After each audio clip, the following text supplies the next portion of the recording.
Hola, buenas tardes compañeros. Mi nombre es Leonardo Pérez y yo les voy a hablar acerca de la concepción antropológica del positivismo.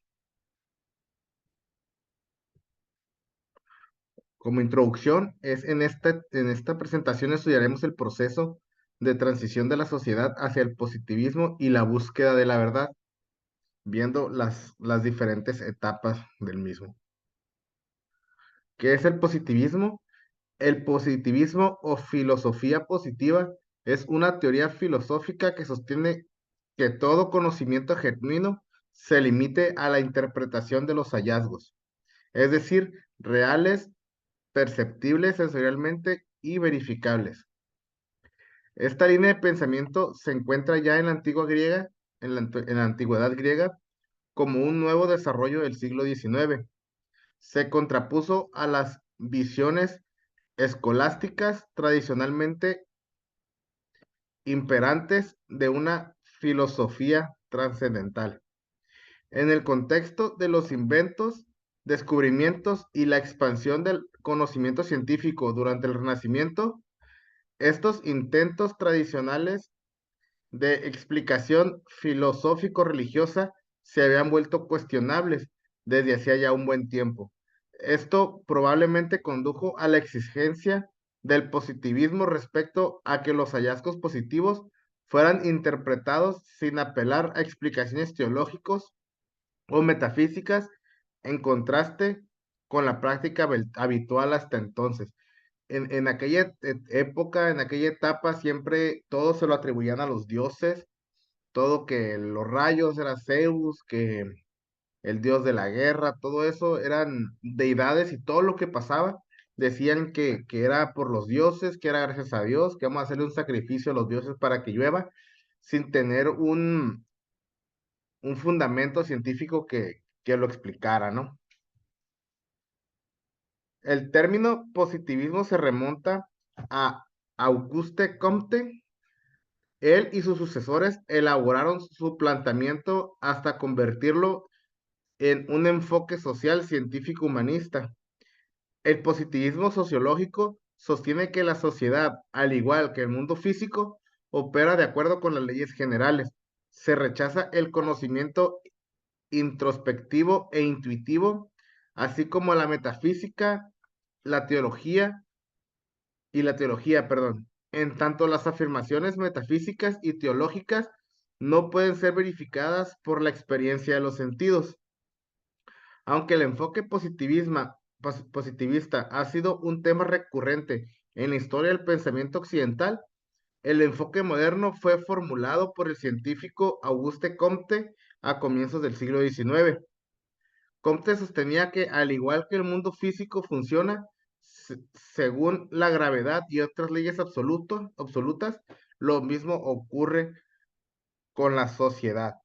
En esta parte podemos ver que las se rechaza el conocimiento de que todo es por Dios, todo es porque Dios así lo quiso, porque Dios quiere que llueva, porque Dios quiere que haga un desastre natural.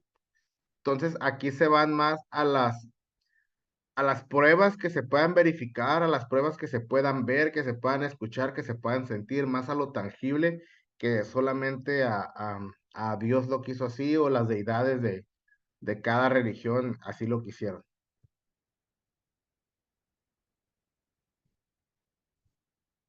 Comte y las tres etapas.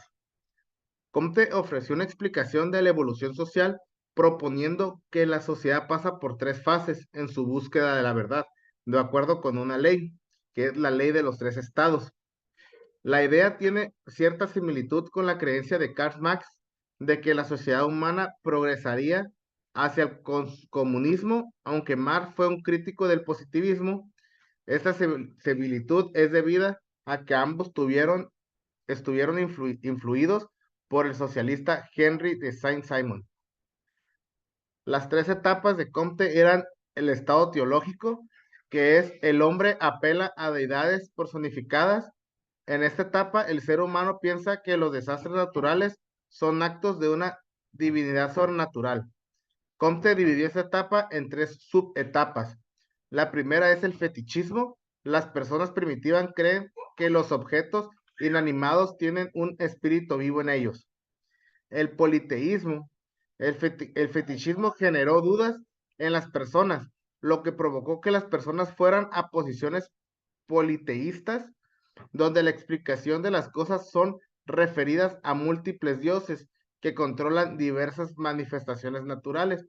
Esto es lo que les explicaba hace rato, como los griegos que tienen a Zeus como el dios del rayo, a otro que es el dios de la guerra, el dios del sol, la diosa del amor, todo eso. Entonces ahí es cuando lo van dividiendo en diferentes deidades. El monoteísmo es la última subetapa. En esta subetapa, las personas creen que una sola entidad teísta es responsable de la existencia del universo. Aquí me hace pensar en el cristianismo, que es lo que nosotros creemos, o muchos de nosotros creemos que Dios hizo el mundo bueno, la teoría, ¿no? De que Dios hizo el mundo en 7 días. Entonces, a eso se va en esta última subetapa. Otra la segunda de las etapas es el estado metafísico. Es una extensión de la etapa teológica. En esta etapa las personas caracterizan a Dios como un ser abstracto, descartando a un Dios concreto. Las explicaciones de las cosas es dadas por conceptos abstractos impersonales. La última etapa es el estado científico o positivo. Se dan explicaciones a través del método científico. Para Comte, esta es la etapa más elevada y evolucionada de la sociedad. En esta etapa, la humanidad se gobierna a sí misma. No existe un poder superior que gobierne las masas. Según Comte, estas 3 reglas rigen el desarrollo de la sociedad. Cada etapa es alcanzada una vez finalizada la etapa anterior, siendo completadas en escala de progreso. En conclusión, es en estas etapas se empieza a cuestionar la verdad de las cosas y se deja de creer que las deidades son la causa de todo lo que pasa en el universo y se buscan razones científicas y comprobables. Por lo tanto, se integran más las ciencias al estudio cotidiano para buscar las causas de las mismas. Y pues aquí les dejo las fuentes de donde yo encontré la información. Cualquier duda, pues ahí pueden checarlo. Bueno, muchas gracias. Mi nombre es Leonardo Pérez.